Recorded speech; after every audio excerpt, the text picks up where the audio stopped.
This boat is a 2019 Harris 210 Sunliner with a Performance Level 1 Pontoon package. The color scheme is black sapphire with deep red metallic accent with the black edition powder coat fence. The furniture is desert camel with desert beige seagrass flooring. The captain seat is an ultra-luxe high-back chair. The interior lighting package provides red, green, blue LED lighting for the cup holders and rope lighting around the perimeter of the seat bases. The convenience package includes a portable cup holder, the upgraded steering wheel, flip-up cleats, and quick-release fenders. The floor plan is the popular center walkthrough layout, which places the rear entry gate in the center with balanced seating on each side of the boat.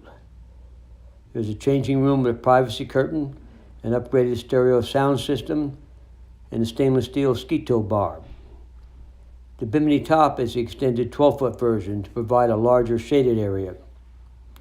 The pilot's assistance program includes an adjustable height seat base, mid-shape mooring cleats, and a Simrad Go 5 depth sounder with built-in GPS.